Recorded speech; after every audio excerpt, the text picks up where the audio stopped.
Math solution के online channel में एक बार फिर से आपका स्वागत है। चैप्टर 1 क्लास 8 की मैथ्स को हम लोग आज देखेंगे इस वाले वीडियो में, जिसका कि नेम है रेशनल नंबर। तो आपने ये देखा होगा कि रेशनल नंबर क्या होते हैं। इस वीडियो में हम लोग प्रीवियस क्लासेस में जो नंबर्स पढ़े हैं उनको समझ लेते हैं। तो सबसे पहले आपने पढ़ा है नेचुरल नंबर, जिसे आप लोग एन से लिखते हो, तो मैं यहाँ लिखूँ नेचुरल नंबर्स। नेचुरल नंबर क्या होते हैं? जो 1 से स्टार्ट होते हैं, 1 2 3 एंड सो ऑन। उसके बाद आपने एक और नंबर के बारे में पढ़ा है, वो है होल नंबर। होल नंबर्स ये क्या होते हैं? होल नंबर्स वो नंबर होते हैं जो 0 से स्टार्ट होते हैं और कंटिन्यू चलते रहते हैं, यानी कि 0 1 2 3 4 एक्सेट्रा। एंड उसके बाद आपने पढ़ा था इंटीजर्स। इंटीजर्स पढ़ा था, तो उसमें आपने ये पढ़ा कि ऐसे नंबर्स जो पॉजिटिव इंटीजर्स और नेगेटिव इंटीजर्स को मिला के बनते हैं। इट मीन्स उसमें पॉजिटिव नंबर होते हैं 0 1 2 3 एंड सो ऑन, और इस 0 के लेफ्ट साइड में भी कुछ नंबर्स होते हैं -1 -2 -3 एंड सो ऑन। और इस वाले चैप्टर में हम लोग पढ़ेंगे रेशनल नंबर। तो आइए समझ लेते हैं हम लोग रेशनल नंबर्स को भी। तो रेशनल नंबर्स वो नंबर होते हैं जिन्हें हम लोग P/Q की फॉर्म में लिखते हैं, यानी कि ऐसे नंबर्स जिनको P/Q की फॉर्म में लिखा जाता है। P/Q क्या है? जैसा कि आपने प्रीवियस क्लासेस में फ्रैक्शन के बारे में पढ़ा है, तो ये एक तरह का फ्रैक्शंस होता है और इसे हम लोग भिन्न भी कहते हैं। यहाँ पर ये देखने वाली बात है कि मैं आपको कुछ एग्जाम्पल बताऊं कि जैसे 1/2 3/5 -2/9, तो इस तरह के नंबर जिन्हें हम लोग रेशनल नंबर कहते हैं। दूसरा ये है कि कुछ नेचुरल नंबर और होल नंबर्स भी होते हैं, क्या उन्हें हम लोग रेशनल नंबर कह सकते हैं? तो हम लोग यहाँ पर देखते हैं कि जैसे मैं कोई आपके लिए एक होल नंबर लिखता हूँ 3, तो क्या ये रेशनल नंबर है? तो देखिए यहाँ पर हम लोग 3/1 लिख सकते हैं, जहाँ पर P = 3 एंड Q = 1 है। तो ऑब्वियसली हम लोग 3 को एक रेशनल नंबर की तरह लिख सकते हैं। एक और अगर मैं बताऊं आपको कि यहाँ पर Q क्या क्या कौन कौन से नंबर्स हो सकते हैं, तो एक एग्जांपल मैं दूं आपको, कुछ और समझ में आएगा कि अगर हम लोग 3/0 लिखें तो क्या होगा। यहाँ पर मैं Q क्या कर रहा हूँ, 0 पुट कर रहा हूँ, इसलिए 3/0 लिख पा रहा हूँ। और जब 0.3 मैं लिख देता हूँ तो ये क्या हो जाता है, नॉट डिफाइंड, क्योंकि 3/0 नॉट डिफाइंड है। नॉट डिफाइंड क्यों है? क्योंकि 3/0 की वैल्यू को हम लोग पता नहीं कर सकते, और अगर इसकी वैल्यू पुट करना चाहें या पता भी करना चाहें तो वो इनफाइनिट हमें मिलती है। तो इस तरह से हम लोग समझते हैं कि रेशनल नंबर P/Q की फॉर्म में होते हैं, यानी कि उसका एक डिनोमिनेटर होता है और एक न्यूमरेटर होता है। चलिए समझते हैं, स्टार्ट करते हैं हम नेक्स्ट पॉइंट हमारा, प्रॉपर्टीज ऑफ रेशनल नंबर। तो सबसे पहले हम लोग समझेंगे कि इन रेशनल नंबर्स की प्रॉपर्टी क्या क्या होती हैं। तो उसमें सबसे पहली जो प्रॉपर्टी है वो हमें मिलती है, या हम लोग जिसे जानते हैं क्लोजर प्रॉपर्टी। क्लोजर प्रॉपर्टी ये क्या होती है बेसिकली, इसे भी हम लोग समझ लेते हैं। क्लोजर प्रॉपर्टी, जैसा कि आपने पहले बहुत सारे नंबर्स पर इसको अप्लाई किया हुआ है प्रीवियस क्लासेस में। अगर मैं कहूँ कि मैं कोई नेचुरल नंबर लूँ, यानी कि मैं कोई एक नंबर लूँ 1, या इसमें मैं कोई दूसरा नंबर ऐड करूँ 2, और मुझे मिलेगा 3, it means 1 is natural number, 2 is natural number, and दोनों का अगर मैं एडिशन करूँ तो मुझे मिलता है 3। ठीक इसी तरह हम लोग सारे ऑपरेशंस पर, एडिशन, मल्टीप्लिकेशन, डिवीजन और सब्ट्रैक्शन, इन पर क्लोजर प्रॉपर्टी को चेक करेंगे कि क्लोजर प्रॉपर्टी इसके लिए एप्लीकेबल है या नहीं है। तो यहाँ पर हम सबसे पहले चेक करते हैं एडिशन के लिए क्लोजर प्रॉपर्टी। तो हम लोग क्लोजर प्रॉपर्टी को सबसे पहले चेक कर रहे हैं एडिशन के लिए। एडिशन के लिए क्लोजर प्रॉपर्टी हम लोग चेक करना चाह रहे हैं। पहले तो है क्या, ये मैं आपको थोड़ा और डिटेल से समझा दूं कि हम कोई एक रेशनल नंबर लें और दूसरे रेशनल नंबर में उसे ऐड कर दें, तो हमें इसका एक रिजल्ट मिलेगा। अगर वो रेशनल नंबर हैं तो हम लोग कहेंगे कि कि एडिशन के लिए क्लोजर प्रॉपर्टी रेशनल नंबर पर फुलफिल या अप्लाई होती हैं। तो चेक करते हैं एडिशन के लिए क्लोजर प्रॉपर्टी, यानी कि है क्या वो आपको समझ में आ गया। यानी कि मैं कोई एक रेशनल नंबर लूँ P/Q, इसमें मैं कोई एक और नंबर जोड़ूँ Y/Z, ये भी कोई एक और रेशनल नंबर है, और इसका जो रिजल्ट है वो हमें मिलता है R/S। वो भी अगर रेशनल नंबर होता है, R/S जो नंबर है वो भी अगर रेशनल हैं तो हम लोग कहेंगे क्लोजर प्रॉपर्टी। यहाँ पर हम लोग कोई एग्जांपल लेते हैं।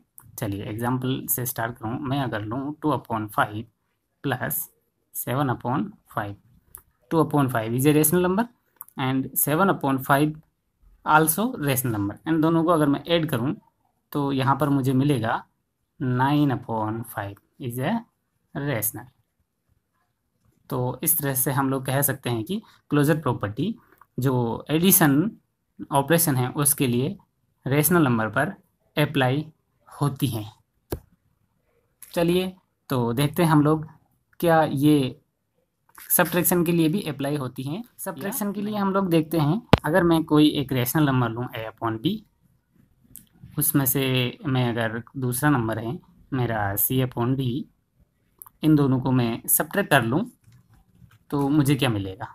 मुझे अगेन रेशनल नंबर ही मिलता है।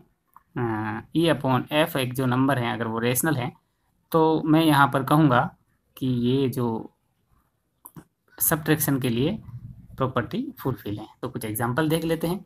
मैं यहाँ पर लेता हूँ 4/7, कोई भी आप लोग नंबर ले सकते हैं, माइनस मैं यहाँ पर एक और दूसरा नंबर लेता हूँ जो कि रेशनल होगा, वो है 9/7।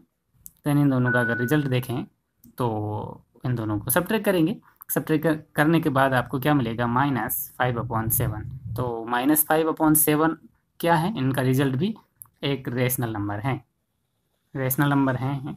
तो इस एग्जांपल से हम लोग क्या समझे कि सब्ट्रैक्शन के लिए ये क्लोजर प्रॉपर्टी हैं एप्लीकेबल होती हैं। It's okay.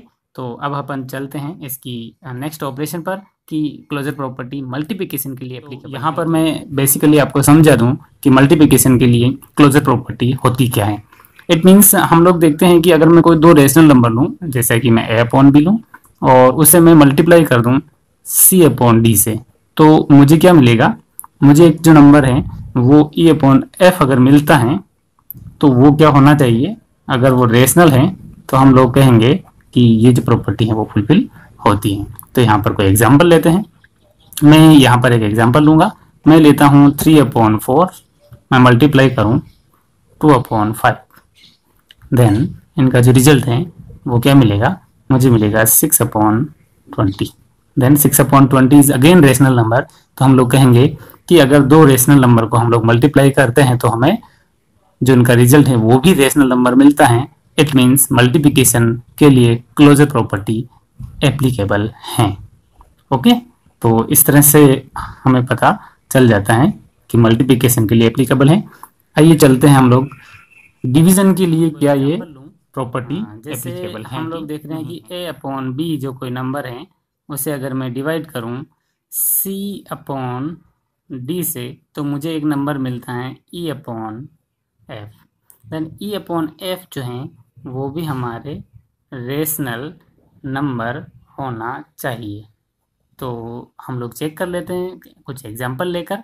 तो मैं यहाँ पर एक एग्जांपल लूँगा 3/2 डिवाइड बाई 5/4। तो इसे सोल्व करते हैं और हम देखेंगे कि क्या ये रेशनल नंबर है। तो यहाँ पर मैं देख रहा हूँ इसे थोड़ा सिंप्लीफाई करके सोल्व करना पड़ेगा, मल्टीप्लाई और इसका रेसिप्रोकल 4/5। देन इसे सोल्व कर लेते हैं, हमें मिल जाता है 12/10। ठीक है, तो यहाँ पर हमें एक नंबर मिला, उसके लिए तो जो 12/10 है वो रेशनल है और यहाँ पर एप्लीकेबल हो रही है।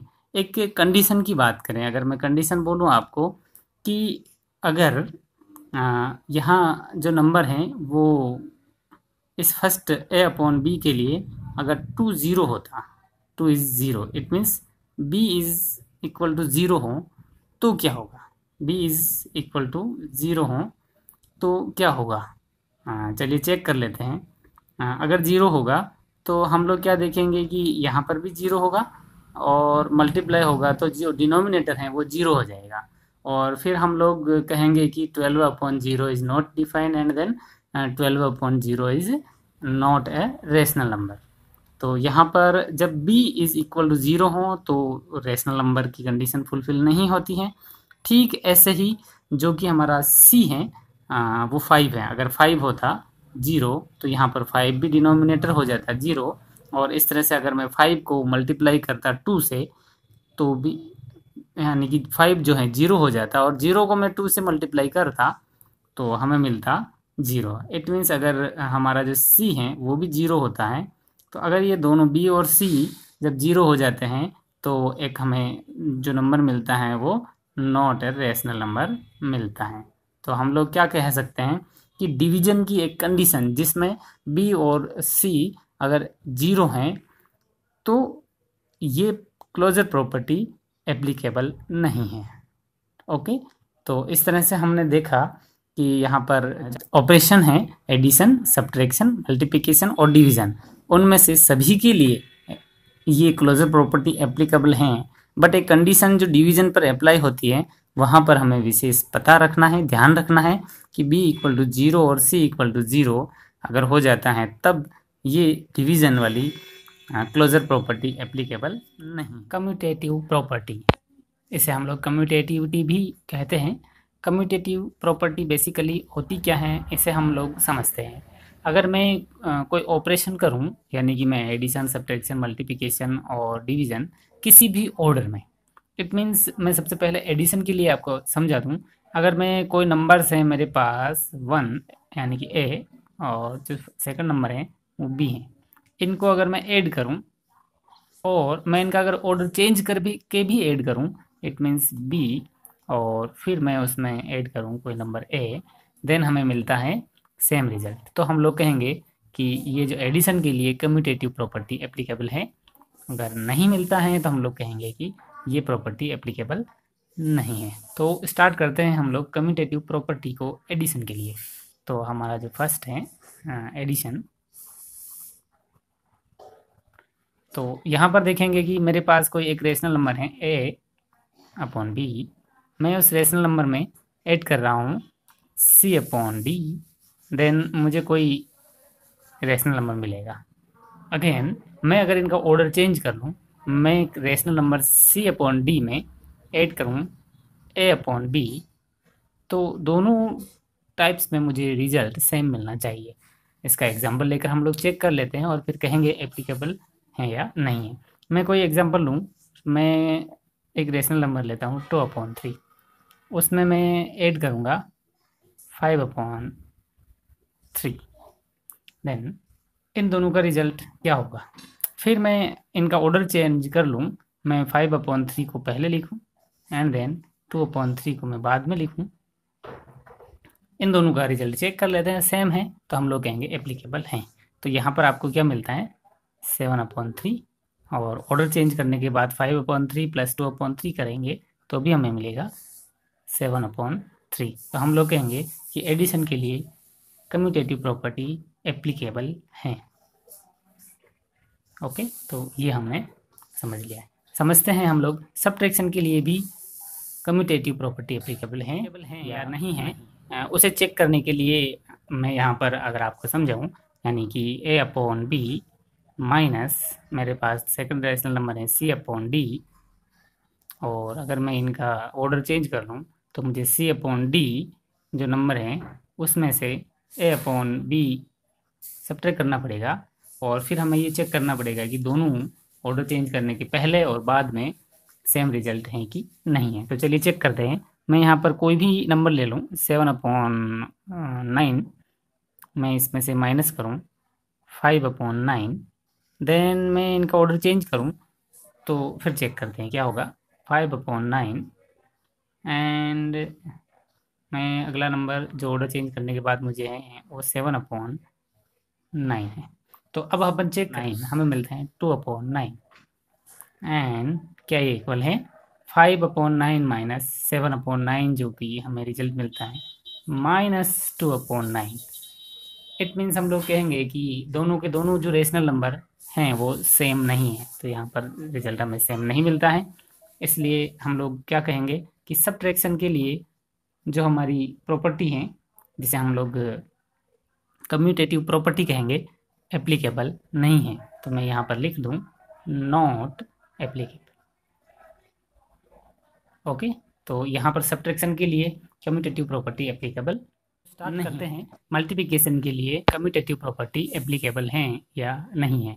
तो जैसा कि यहाँ पर मैंने लिखा है a upon b multiply c upon d is equal to हैं c upon d multiply a upon b. तो इसे एग्जाम्पल से समझ लेते हैं। मैं यहाँ पर कोई एग्जाम्पल लूँगा, 7/11 को मल्टीप्लाई करूँगा मैं 9/2 से, देन फिर इनका ऑर्डर चेंज करूँ, 9/2 को मैं मल्टीप्लाई करूँ 7/11 के लिए, तो हमें दोनों का सेम रिजल्ट मिलता है कि नहीं? मुझे मिलता है 63/22 एंड इधर जो रिजल्ट मिलता है वो मुझे मिल रहा है 63/22। इट मीन्स हमने जो एग्जांपल लिया और उस एग्जांपल से हमने देखा कि मल्टीप्लिकेशन में ऑर्डर चेंज करने पर रिजल्ट में कोई इफेक्ट नहीं होता है। इट मीन्स हम लोग कहेंगे कि मल्टीप्लिकेशन के लिए कम्यूटेटिव प्रॉपर्टी एप्लीकेबल है। तो मैं यहाँ पर लिखूँ applicable, it is applicable. Okay, तो अब अपन एक लास्ट ऑपरेशन जो है डिवीज़न, उसके लिए भी चेक कर लेते हैं कि हमारी कम्यूटेटिव प्रॉपर्टी एप्लीकेबल है या नहीं है।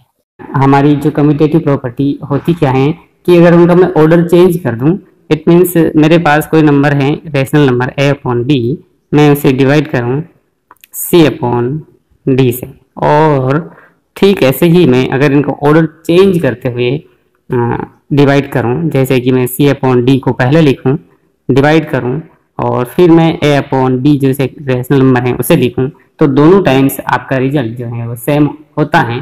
तो हम लोग कहेंगे कि कम्यूटेटिव प्रॉपर्टी डिवीजन ऑपरेशन के लिए एप्लीकेबल है। तो यहाँ पर हम लोग एग्जाम्पल लेते हैं और उससे चेक करते हैं। मैं यहाँ पर कोई एग्जाम्पल लूँ, जैसे 3/5 डिवाइड बाई 2/6। ठीक इसी तरह से मैं इधर भी लिखूँ, क्योंकि मैं c अपॉन डी को पहले लिखूंगा तो 2/6 मैं पहले लिखूंगा, फिर डिवाइड करूंगा 3/5। चलिए थोड़ा इसे सिंपल कर लेते हैं। तो सिंपल करने के लिए मैं लिखूँ 3/5 मल्टीप्लाई और इसका रेसिप्रोकल होगा 6/2। अगेन 2/6 एज इट इज लिखेंगे और फिर इसका रेसिप्रोकल लिखेंगे 5/3। तो ये 5/3 मैंने लिखा। अब इन्हें मल्टीप्लाई कर लेते हैं, तो हमारे पास जो रिजल्ट मिलता है वो तो मिलता है 18/10, और इस साइड जो रिजल्ट मिल रहा है वो क्या मिल रहा है 10/18। तो दोनों के दोनों ही जो रिजल्ट हैं वो डिफरेंट हैं, सेम नहीं है। तो मैं कहूँगा कि 18/10 is not equal to 10/18। It means हम लोग कहेंगे कि ये एप्लीकेबल नहीं है, बिकॉज ऑर्डर चेंज करने पर हमारा आंसर चेंज हो जाता है। तो मैं यहाँ पर लिखूँ नॉट एप्लीकेबल। ओके, चलिए स्टार्ट करते हैं हमारा नेक्स्ट टॉपिक, जो कि हम प्रॉपर्टी को चेक कर रहे थे। तो उसमें हमारी नई जो प्रॉपर्टी है वो एसोसिएटिव प्रॉपर्टी है। तो मैं यहाँ पर लिखूँ एसोसिएटिव प्रॉपर्टी।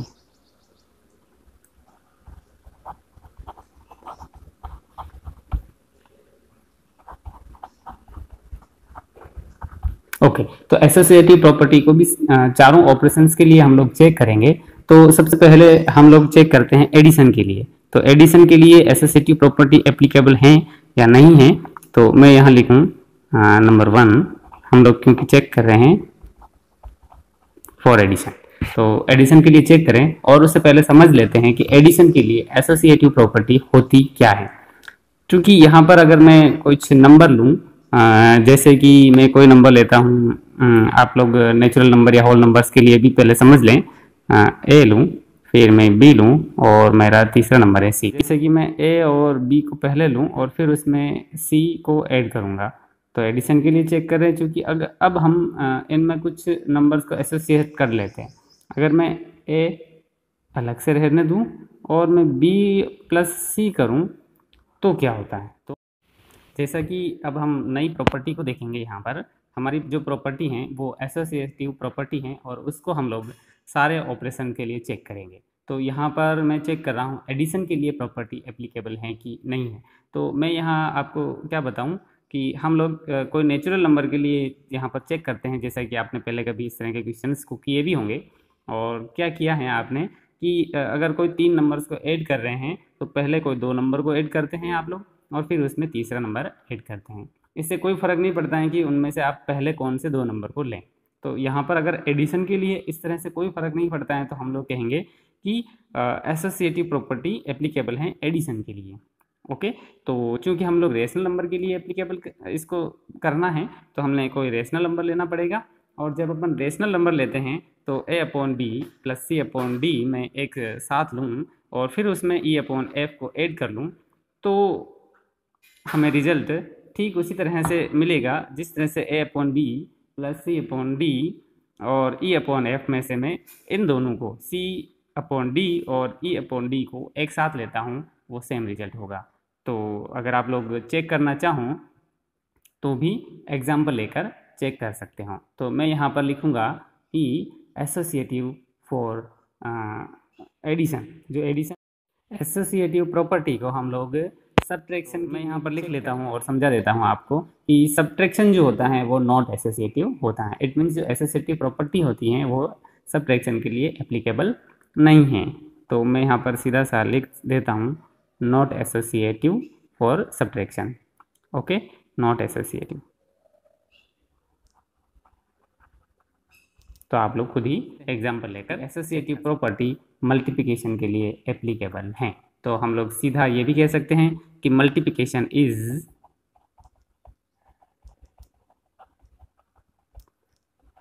एसोसिएटिव। एंड हम लोग लास्ट इसका जो डिवीज़न है ऑपरेशन उसकी भी बात कर लेते हैं। तो डिवीज़न के लिए ये प्रॉपर्टी एप्लीकेबल है कि नहीं है कि ये नॉट एसोसिएटिव है, नॉट एसोसिएटिव। इट मीन्स हमने एसोसिएटिव प्रॉपर्टी को 4 ऑपरेशंस के लिए चेक किया है और इन 4 ऑपरेशंस में से हमने किन किन पर एसोसिएटिव हैं और किन किन पर ये एसोसिएटिव नहीं है। तो जैसा कि हमने चेक किया था कि एडिशन के लिए ये प्रॉपर्टी फुलफिल है। इट मीन्स एसोसिएटिव होता है फॉर एडिशन, एसोसिएटिव होता है फॉर मल्टीप्लिकेशन,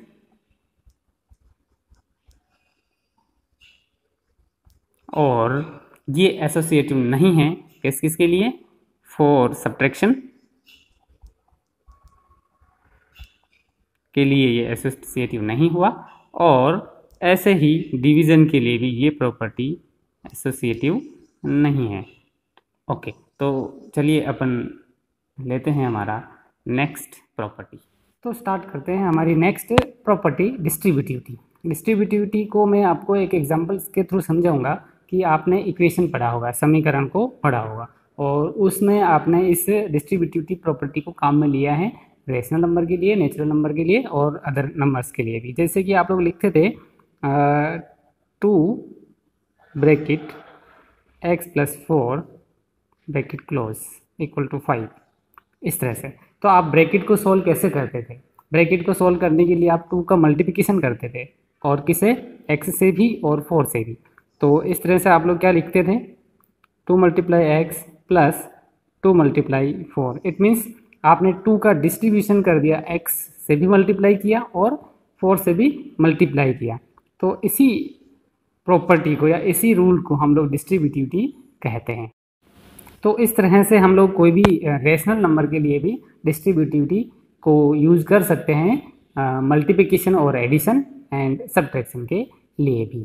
तो कुछ एग्जांपल इस एक्सरसाइज में हम लोग करेंगे आपकी 2.1 एक्सरसाइज में।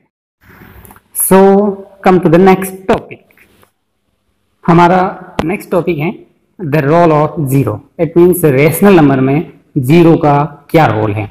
अगर हम किसी भी रेशनल नंबर में, जैसे कि मैं रेशनल नंबर लिखूँ 2/7, और अगर मैं इसमें जीरो ऐड करूँ तो मुझे क्या नंबर मिलता है, कोई चेंज नहीं होता है, मुझे 2/7 ही मिलेगा। इसका मैं थोड़ा सा आपको चेंज करके बता देता हूँ कि अगर मैं इसमें एक ऐसा नंबर ऐड करूँ ताकि मुझे जीरो मिल जाए, यानी कि मुझे 2/7 में क्या ऐड करना पड़ेगा ताकि मुझे जीरो मिल जाए। तो आप लोग देखोगे कि इसी का मुझे माइनस नेगेटिव नंबर यूज करना पड़ेगा, 2/7 ही यूज करेंगे, तब जा करके हम लोग इसे सोल्व करेंगे तो हमें मिलेगा 0। इट मीन्स हम लोग ये कह सकते हैं कि 0 लाने के लिए हमें उस रेशनल नंबर में उसका नेगेटिव नंबर यूज करना पड़ेगा, और इस नेगेटिव नंबर को हम लोग कहते हैं एडिटिव इनवर्स। तो यहाँ पर मैं आपको बता दूं कि हम लोग इसी से जुड़ा हुआ एक नया या रिलेटेड टॉपिक देखेंगे, additive inverse. Additive inverse of rational number. It means आपका 7/2 अगर कोई नंबर है तो इसका एडिटिव इनवर्स क्या हो जाएगा,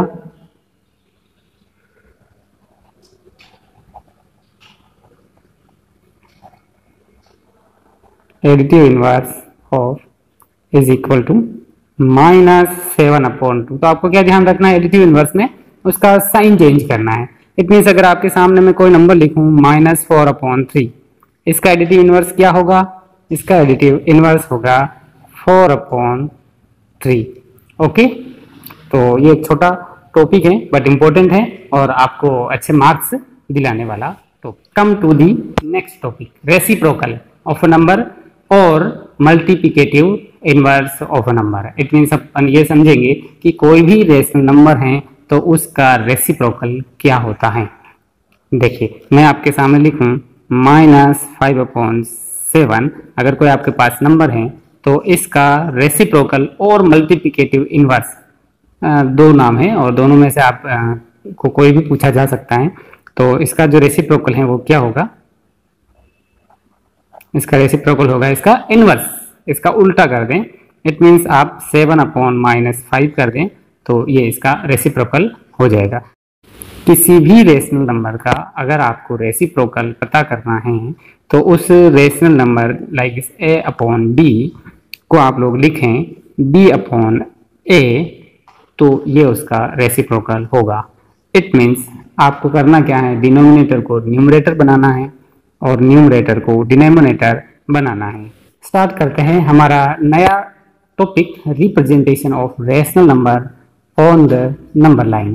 तो आपने चूंकि नेचुरल नंबर, होल नंबर को नंबर लाइन पर शो किया है, उनको रिप्रेजेंट किया है, तो आज अपन ये समझेंगे कि किसी भी रेशनल नंबर को हम लोग कैसे रिप्रेजेंट करें। तो मैं यहाँ पर स्टार्ट करता हूँ नंबर लाइन को।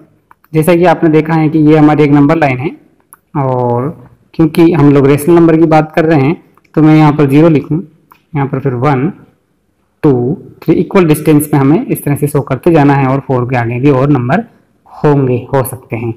और 0 के लेफ्ट साइड में भी हमारे पास बहुत सारे नंबर होते हैं, जैसे मैं -1 -2 -3 -4 एंड सो ऑन। तो यहाँ पर हम लोग देखेंगे कि ये तो मैंने इंटीजर्स को इस नंबर लाइन पर शो किया है, बट द इंटीजर्स के बीच में भी आपके बहुत सारे नंबर होते हैं। जैसे हमें रिप्रेजेंट करना है, कोई एग्जांपल मैं आपको लिखूं -2/3, तो यहाँ पर आप लोग देखोगे कि जो मैंने नंबर लाइन है वो तो इंटीजर्स को बता रखी है, बट जो आपके एग्जांपल है वो -2/3 जो कि रेशनल नंबर है, उसका डिनोमिनेटर आप लोग चेक करेंगे और सारे नंबर्स के डिनोमिनेटर में 3 अगर आपको पुट करना है करोगे तो आप इजीली उसे कर लोगे। तो यहाँ पर देखिए -2/3 है, तो मैंने क्या है कि एक नंबर लाइन ड्रॉ करी है और उस नंबर लाइन के सारे डिनोमिनेटर को मैं क्या करूँ, 3 कर दूँ, तो मुझे इन नंबर लाइन पर -2/3 कहीं न कहीं मिल जाएगा। तो मैं स्टार्ट करता हूँ, देखिए 4/3 डिनोमिनेटर को मैं सेम कर लूँ, मैं कर लूँ इसे भी 3/3 1 हो जाता है, मैं 2/3 लिखूँ, ये है पर ये -2/3 नहीं है, मैं यहाँ पर भी 3 लिख देता हूँ। 0/3 0 ही होता है, -1/3 हो जाएगा, -2/3 -3/3 और -4/3। तो आप लोग यहाँ देखोगे कि इस नंबर लाइन पर -2/3 कहाँ है, तो इस तरह से आप डिनोमिनेटर को सेम करके नंबर लाइन पर किसी भी रेशनल नंबर को ड्रॉ कर सकते हैं। Come to the next topic, rational number between 2 rational number. यहाँ हमें ये देखना है कि 2 रेशनल नंबर के बीच में कौन कौन से और रेशनल नंबर होते हैं और हम लोग उनको कैसे फाइंड करें। तो जैसा कि अगर मैं आपको कुछ तरीके बताऊंगा वो आपको अच्छे समझ आएगा और उनसे आप लोग इजीली कर पाओगे। मैं यहाँ पर पता करना चाह रहा हूँ 3/5 और 7/5, इन दोनों नंबर्स के बीच में कौन कौन से रेशनल नंबर हैं उनको पता करना है। तो आप लोग क्या करें, रेशनल नंबर अगर आपको पता चल रहा हो तो 3/5 और 7/5, बिकॉज आप सबसे पहले तो ये देखेंगे कि उनके डिनोमिनेटर जो है वो सेम होने चाहिए। तो डिनोमिनेटर अगर सेम है तो उनके बीच में आपको एक नंबर मिलेगा। कौन कौन से नंबर आप पता कर सकते हो 3 और 7 के बीच में। 3 और 7 के बिटवीन नंबर कौन कौन से होंगे, तो 4/5, 5/5 एंड 6/5। 6/5, 4/5, 5/5 एंड 6/5। तो ये 3 नंबर तो हमें मिल जाते हैं। अगर आपको मोर नंबर्स चाहिए तो आप लोग कैसे पता कर सकते हो कि इनको इक्विवेलेंट फ्रैक्शन में कन्वर्ट करिए, उन्हें मल्टीप्लाई करिए और फिर आपको नंबर मिल जाते हैं। जैसा कि मैं 3/5 और 7/5 के बीच में बहुत सारे नंबर पता करना चाहता हूँ, तो मैं इन्हें मल्टीप्लाई कर दूँ 10 से। अगर मैं 10 से मल्टीप्लाई कर दूंगा तो मुझे क्या मिलेगा 30/50। और इससे भी मैं अगर 10 से मल्टीप्लाई कर दूं, क्योंकि हमारा डिनोमिनेटर सेम है इसीलिए, तो मुझे यहाँ पर मिलेगा 70/50। और इस तरह से हम लोग देखेंगे कि बहुत सारे नंबर्स जो हैं आपको इनके बिटवीन में मिल जाएंगे। तो कौन कौन से ऐसे रेशनल नंबर होंगे, जैसे कि मैं कुछ एग्जांपल आपके लिए लिखूं, 31/50 इनके बिटवीन में है, 40/50, 51/50, 65/50। आपको 30 यानी कि 30 से ग्रेटर और 70 से बिलो न्यूमरेटर लेना है और इस तरह से आप लोग रेशनल नंबर बहुत सारे लिख पाओगे। लेकिन हम एक कंडीशन को चेक करेंगे जहां पर डिनोमिनेटर डिफरेंट हो, तो क्या कंडीशन बनती है।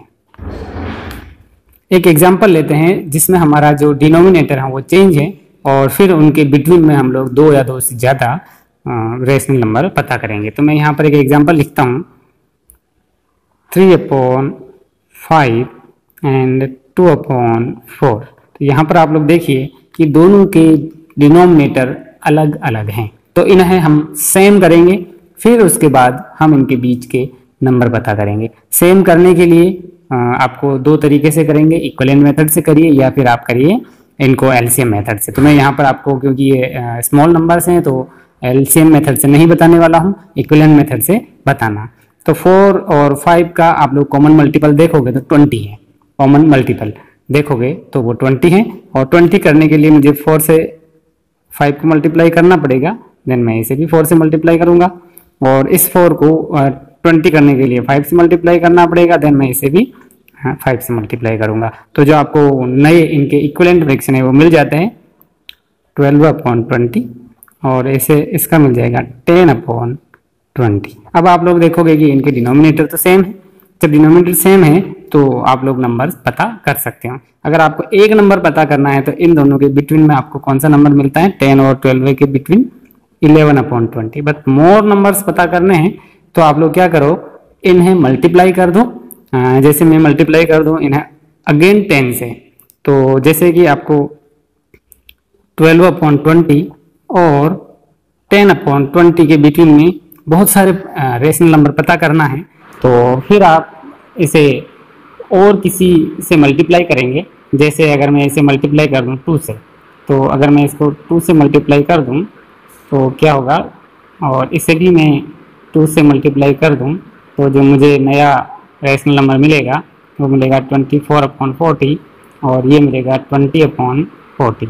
देन अब आप लोग, क्योंकि इनके डिनोमिनेटर सेम है, तो आप इनको न्यूमरेटर को चेक करते हुए इनके बिटवीन के नंबर पता कर सकते हैं।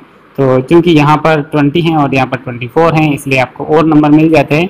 तो इसके बिटवीन में 21/40 और 22/40, और इसके साथ ही साथ आपको मिल जाते हैं 23/40। 3 नंबर और हम लोग पता कर लेते हैं। इस तरह से आप लोग मल्टीप्लाई करते जाइए और आपको नेक्स्ट नंबर मिलता जाएगा। तो इसके साथ ही हमारा फर्स्ट चैप्टर जो रेशनल नंबर था इससे रिलेटेड सारे टॉपिक क्लियर हो जाते हैं और वो कंप्लीट हो जाते हैं। अब आप लोग इनकी एक्सरसाइज को आराम से कर पाओगे और मैं एक्सरसाइज के लिए भी अलग से आपको वीडियो अपलोड कर दूंगा ताकि उसमें कोई कन्फ्यूजन हो तो उनको भी आप लोग क्लियर कर लें।